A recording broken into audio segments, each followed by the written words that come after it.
Hello, Fact Buddies! Ako ulit at isang fact you para sa inyong lahat. At ito na ang second part ng ating Halloween episode ng I Do Give a Fact. So ano pang hinihintay natin? Let's dig right into it. Bago tayo tumuloy sa sunod, may tatanong muna ako. Naniniwala ba kayo sa kulam? Alam nyo ba na ang pangkukulam, mangkukulam, or witchcraft ay isa sa mga pinakakilalang folklore dito sa Pilipinas? Ang mga mangkukulam ay kinatatakutan dahil sa kakayahan nito na magdulot ng masasamang epekto sa biktima nila. Gamit ang kanilang spells, pwede magkasakit ang biktima, mawalan ng focus, or mawalan ng gana kumain, o magkaroon ng sunod-sunod na malas. Alam nyo rin ba na sobrang lakas ng black magic nila na yung mga biktima pwedeng maranasan to kahit nasa malayo? Kaya baka kapag may naramdaman kayong kakaiba, baka may kumukulam na pala sa inyo. Sa Siquijor at iba pang rural areas, maraming naniniwala na kapag may biglang hindi maipaliwanag na sakit o malas na dumating sa'yo, baka ito ay dahil sa kulang. Para maiwasan ng mga ganitong sumpa, merong mga ginagamit na antidote ang mga albularyo o mga local healers. Kagaya na lang ng tawas o pagsusunog ng tawas at iba't iba pang herbs upang maalis ang sumpa or malas na dala ng kulam. Sa kabila ng modernong panahon, marami pa rin naniniwala na meron pa rin mangkukulam sa mga liblib na lugar sa Pilipinas.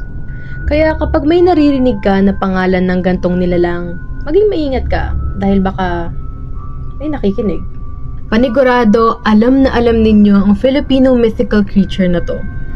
Ang manananggal ay kilalang kilala sa kakayahan niyang mahati yung katawan niya sa gitna. At syempre, ang malapaniki niyang pakpak. Meron itong mahabang dila na ginagamit ito na panipsip sa mga biktima niya. Kadalasan, ang mga biktima niya ay sanggol sa sinapupunan ng mga nanay. Alam nyo ba na ito ay isa ring uri ng aswang? Meron siyang iba't ibang pangalan depende sa lugar sa Pilipinas. Wakwak, tik-tik, o kikik. Alam nyo rin ba na ang mga manananggal ay maaari rin magpalit sa anyong pusa or aso, pero kadalasan, mga babae sila. Nagmula sila sa mga kwento ng mga indigenous tribes sa Visayas region kagaya ng mga Bisaya, Cebuano at mga Hiligaynon. Bago pa dumating ang mga mananakop dito sa bansa, kwento-kwento na ang mga manananggal. Pero alam niyo ba na ang manananggal, syempre meron pa rin silang mga kahinaan. Yung kalahating parte ng katawan nila, yung baba, yan ang kahinaan nila. Sabi nila kapag binudburan daw ng asin or nilagyan ng bawang, hindi na raw makakabalik yung taas na parte dun sa ibaba. At syempre, ang pinakakinakatakutan sa buong Philippine folklore, ang aswang. Sabi nila, ang aswang daw ay kombinasyon ng lahat ng creatures sa Philippine folklore.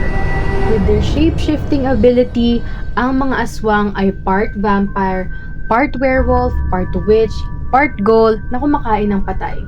All in one, di ba? Depende rin kung nasaan ka, iba-iba rin ang tawag sa mga aswang.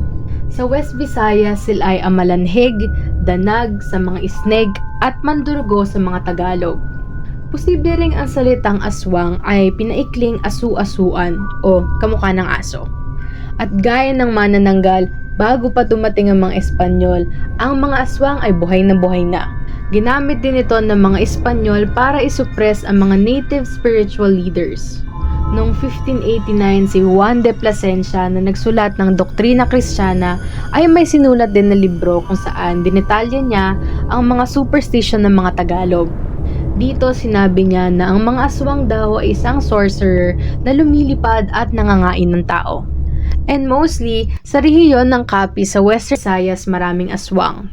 Noong 2004, nabuo ang Aswang Festival sa Rojas City sa Capiz in an attempt to promote Capiz as a tourist destination at syempre, tanggalin ang takot sa mga aswang. Dinadalo ito tuwing October 29 and October 30, pero 3 taon lang yung tinagal nito. Sabi kasi ng Catholic Church, ito raw ay isang act of adoring the devil. Isa pa, some historic evidence shows that the CIA in the 1950s took advantage of the aswang fears to scare off communist rebels. Dahil ang aswang nga ay kombinasyon ng lahat ng Philippine folklore creatures, you never know if aatake siya sa gabi o kung kaya niya mag-blend in din sa umaga. Kaya naman, fact buddies, isipin niyo kung naniniwala kayo sa mga mythical creatures na nabanggit ko. Malay nyo, meron na pala kayo nakakasalubong na pailan-ilan sa araw-araw.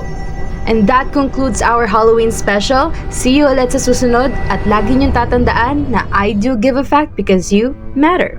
Ingat, Fact Buddies!